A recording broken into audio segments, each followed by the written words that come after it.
Welcome, MHP Rhino Nation, to another episode. Let's get dive deep into MHP's baby.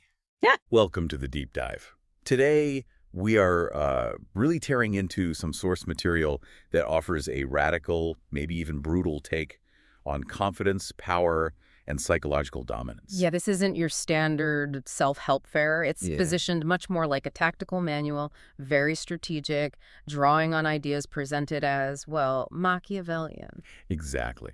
So our mission here is to pull out the core rules, the actionable stuff, for developing what the source actually calls dangerous confidence. Mm-hmm. And we have to start with maybe the most provocative claim it makes, confidence.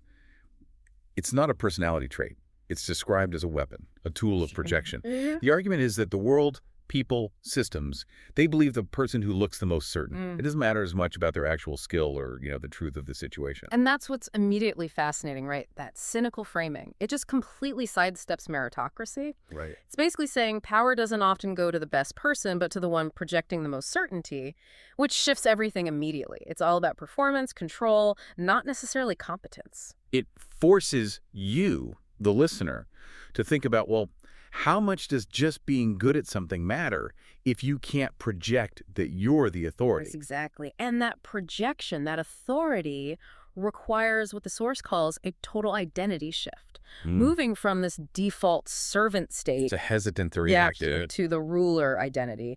And it's an internal battle first, before anything external happens. Okay, let's start right there then. Section 1. The inner transformation, this idea of killing the servant. What exactly is this inner servant figure? So the inner servant is basically presented as your conditioned voice, the one trained, through years of social interaction, repetition, rules. That hesitate. To hesitate, to overthink everything, constantly look outside for validation, apologize before you even need to, always asking, is this okay? That sounds familiar. It's framed as the chain holding you back from decisive action.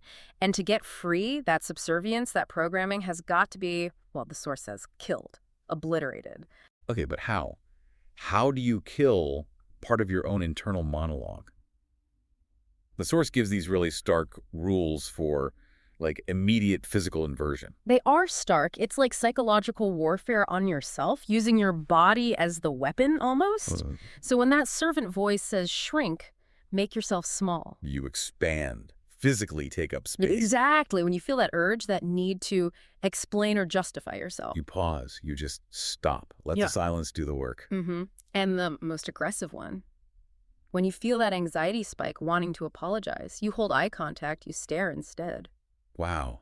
That's deeply counterintuitive. It goes against so much social conditioning. Yeah. Why does that inversion supposedly work? Strategically. Well, the logic is that this dangerous confidence is built only by doing the exact opposite of what the programmed self, the servant, wants to do, what it would never dare to do. Yep. So every time you consciously override that impulse, the flinch, the apology, the shrinking, you're basically proving to your own subconscious that the servant isn't running the show anymore. You're rewriting your own internal rules with action, calculated action. The source is incredibly blunt here. The instruction is, if it makes you small, kill it. And that's thoughts, habits, even people, it suggests. If it makes you weak, deny its power over you. Yeah. And then there's that line, nice men are merely tools. That's quite a statement. It is, and it's crucial to unpack. When the source says tools, it isn't necessarily an insult to kindness itself. It's a critique of predictability, of being too available. A nice man, in this context, prioritizes being accepted over being effective, maybe. Comfort over control. He's manageable because his need for approval is obvious. That's the lever. So he can be manipulated. Or discarded, yeah.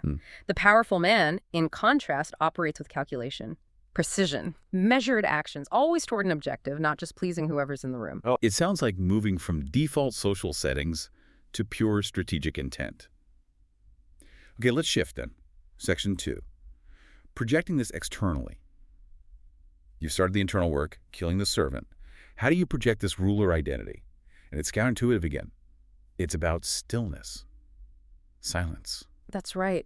The source insists when you walk into a room, you arrive with presence, not noise. And the physical sign of this confidence, Slow movement. Slow movement. Why slow? Because you're in no hurry. Think of the prior analogy the source uses. The powerful one moves slowly, deliberately, not of an uncertainty, but because it's assessing, calculating. It knows the outcome is inevitable. Rushing signals anxiety. Stillness signals ownership. Okay, so you walk in slowly. Then what? Observation, absorption. You let everyone else rush to talk, rush to prove themselves, fill the silence. They give away their positions. Oh, you're just watching. Calculating, yeah. This slow, deliberate observation is key because your posture, your physical being in the space speaks way before you say a word. The source really hammers this point. And this leads to the technique of using silence to create gravity. Explain that. Talking makes you predictable. According to this view, yes. Constant talking lays out your thoughts, makes you easy to read. The quiet person, they're the unknown variable, the potential threat because nobody knows what they're thinking or planning. So silence creates a vacuum. Exactly, a vacuum that forces others to react. If you enter a space totally calm, totally unbothered by conversational gaps, people start questioning themselves. Why is he so quiet? What does he know? That uncertainty you project is the gravity. That's the perceived power. And this all builds towards the ultimate marker, indifference to approval. Carrying yourself like you've already won. Not arrogant, but just beyond competition because you've already chosen yourself. That indifference really is the linchpin. If you need validation from others, they have leverage over you. Simple as that. But if you project this unshakable sense that their judgment is frankly irrelevant to your reality, you strip away their power to affect you. Respect to despise, it doesn't matter. You remain unchanged internally. And that's terrifying to someone trying to control the situation, or you. Speaking of control, Section 3. Speaking like a decision. How does this identity sound? Speech as a weapon, not a request. Slow, calm, and crucially final. The source is adamant. The tone is the real message. Powerful words with a shaky voice. People hear the shake, not the words. So practical advice. Lower your pitch slightly. Slow. Tempo, write it down. And actively purge that nervous energy, those upward inflections that make statements sound like questions. Get rid of them. Every sentence should land like a decision made, a decree almost. And there's a strict do not use list, isn't there? Verbal toxins to eliminate. Oh, yeah. No filler words if you can help it. No rambling explanations or justifications. No apologies for stating your view. Phrases like, I'm just saying, or I could be wrong, or does that make sense? The source calls these escape hatches. Escape hatches. Yeah, ways to back out if challenged. Ways to avoid full commitment to your own words, your own reality. The calculated approach demands zero hedging. You state the fact or the intention. Then stop. Embrace the silence. That silence again. Let it hang there. Absolutely. You make a strong statement, then silence. You shift the burden. Let them fill the void. Let them challenge the decree. The source claims the silence basically dares people to challenge you. And most people, they won't. It takes more conviction to challenge silence than noise. Okay, but what if they do challenge? The rule is pretty absolute here. Never defend, never argue, never justify. You redirect. Refusing to debate is positioned as the strategic high ground. If you start defending, you implicitly accept that their challenge has merit, that your reality is negotiable. So what do you do? Keep it simple. Affirm, calm, I disagree. Or, that's incorrect. Then immediately pivot back to your agenda. You signal, without saying it, that their opinion doesn't have the power to derail you. Which brings us neatly to Section 4, the fortress mind. Maybe the toughest part. Emotional unreachability. Because if someone can trigger you, push your buttons. Then all the posture and the quiet confidence is just window dressing? Right, you're exposed. Yeah.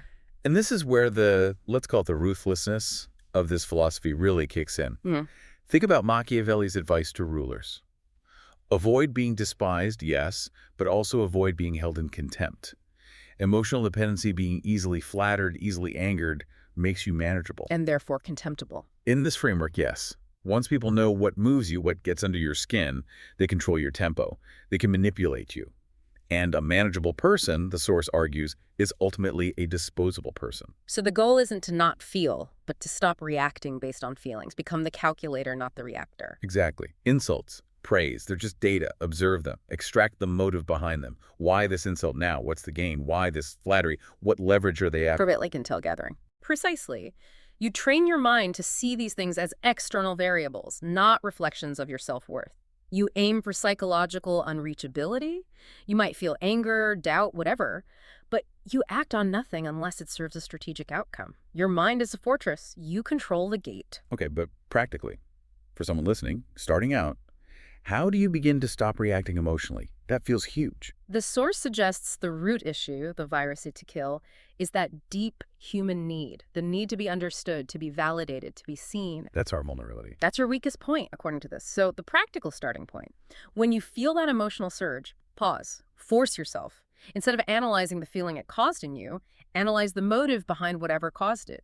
Shift focus from internal validation to external strategy. Stop chasing approval, start calculating moves. Right. Emotions become irrelevant unless you can consciously use them. Weaponize them as fuel, perhaps, or leverage, but they don't get to drive the bus. That is a cold calculation.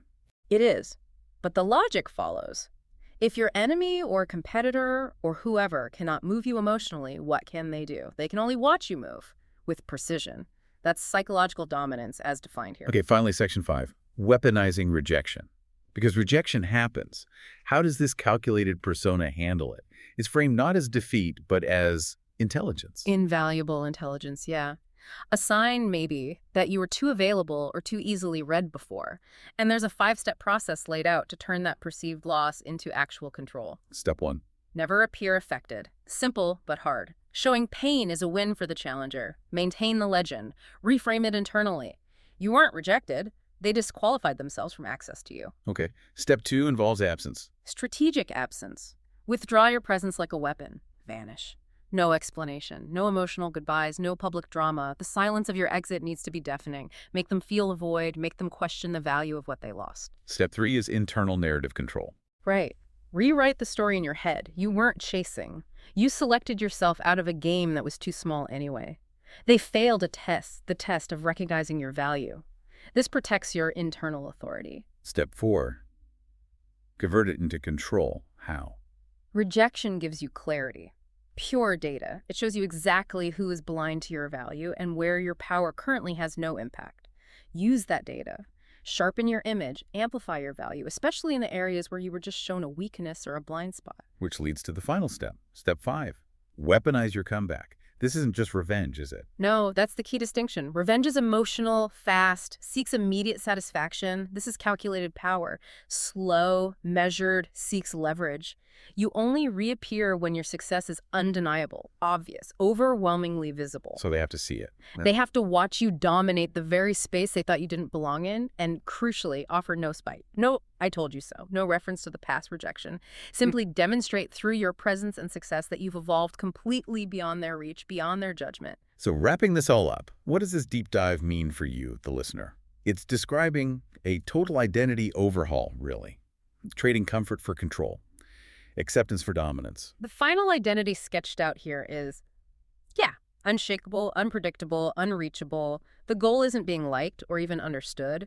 It's becoming the standard, the reference point. There's a quote from the source. Yeah. You are not here to fit in. You are here to move the pieces to bend the room to your will. And if we take that core idea that the world responds primarily to certainty, direction, gravity, it really does force a question, maybe an uncomfortable one for you to think about. Which is? How much of your energy right now is spent seeking approval, seeking validation, looking for soft landings, versus how much is spent actively establishing control over your own reality, your own frame? Because the path to being unforgettable, according to this specific radical perspective, it isn't through noise or fame. It's through Powerful silence, cold clarity, and ruthless consistency.